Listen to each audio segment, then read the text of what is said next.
I'm Ashlyn Steinbrun, and this is the Redbird Rundown. Welcome to our first episode of our new student-led news broadcast. This week brings us big news here in Cardinal Country. Let's kick things off with the scoop on the 100-year school reunion with Mr. Ortiz. McClave High School celebrated the momentous 100th year anniversary on August 9th, with over 400 current and former Cardinals in attendance.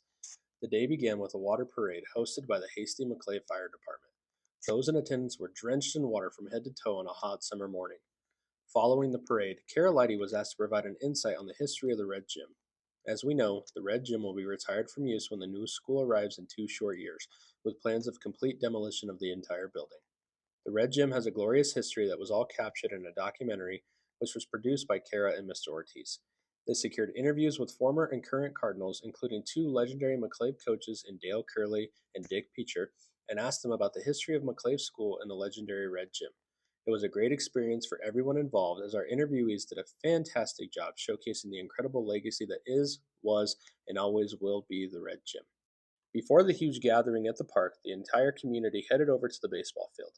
The McClave community will be saying farewell to a historic landmark in southeast Colorado, as the current baseball field's location will be the home to the new school building, which is expected to be completed in August 2027. Darla Goebel and her team of current baseball players Oliver Hemphill, Drew Howe, and Tim Pacino gave the history of the field, and the community gathered in remembrance of the activities that happened before their very eyes on that field. The McClave community hosted a color run on the baseball field following their ceremony, where people were doused in color dust as they ran throughout the field. The girls kicked things off, followed by the boys, and then the community was invited to participate at the end. It was a great event with a great turnout. Once the legendary baseball field was celebrated, everyone headed across the street to enjoy food from local vendors, drinks, and discussions about the new school being built. Overall, the entire experience was a thrill, and it was great to see Cardinal Country celebrate one last time before a new era begins in McClave. This was Mr. Ortiz with the scoop on the reunion. Now back to Abrielle and Ashlyn at the studio. This event really showcased our community as a great place to be. From personal experience, this event was a lot of fun. In other news, let's jump over to our field reporters for some sports reviews.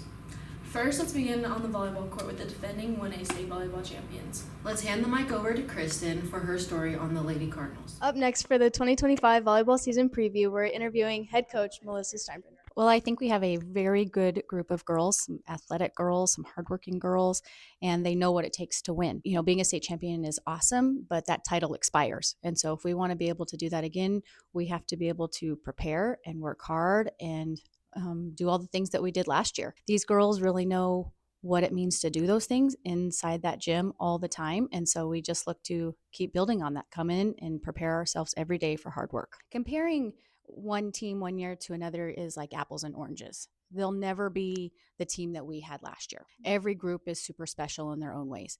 And I'm excited for the group that we have. Yes, we had 2 very important starters graduate. KP and Emily, like they would be irreplaceable for that team. Okay, they did amazing things for us, our setter, and a big blocker for us.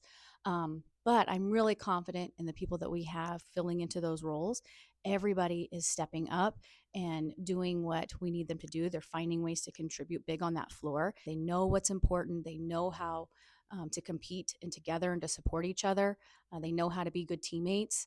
And at the end of the day, that's what's most important. And when you put those little pieces together every day, day in and day out, that's when the big payoffs come. That's when the wins happen.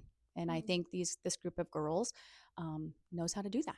1A volleyball is extremely competitive. We have a lot of amazing teams all the way through, from the north side down over here on the southern side of Colorado. I mean, we've got a lot of great powerhouse teams.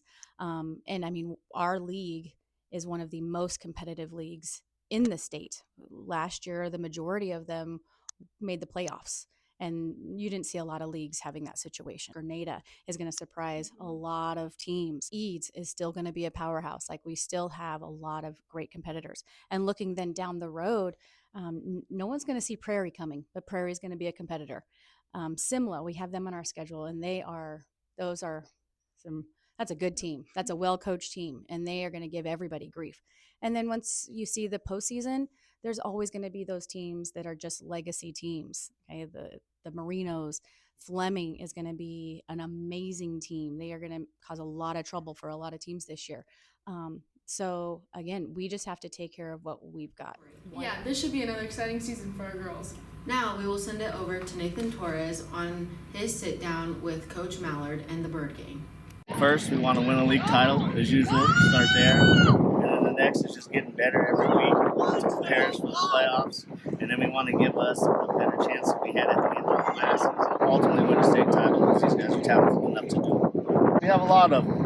That's a tough question because I think it's just going to depend on the night and who we play. That's the great thing about having a great team is you don't have to rely on one person. So I just think it's going to come to a week-by-week basis, and everybody's going to have a night where maybe it's their night, or some aren't going to play so well, and the next week they might be the guy. But again, that's the joy of being a team. I just think we got to the end of last season and we got a little tired, and we started looking forward to basketball season. And I just think that we owe it to our seniors and our upperclassmen and the guys that have been working hard, that really love football, to just finish the season the right way. And I think if we stay focused, we'll have a great chance of doing it.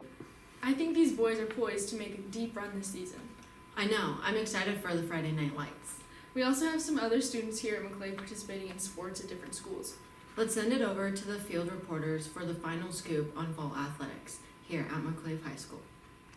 The Lamar golf team has been swinging strong this season, showing off their skills on the course and bringing the heat to every tournament. Last week, Taylor LaForce played in Fort Carson at Cheyenne Shadows Golf Course. Taylor, a sophomore competing in his second high school season, shot a 96 and kept his composure under pressure. The rest of the team followed through with solid rounds, helping secure 8th place as a team, and Taylor placed 36th as an individual. I'm here at Taylor LaForce to talk about last week's golf tournament. Taylor, how'd it go? It went okay.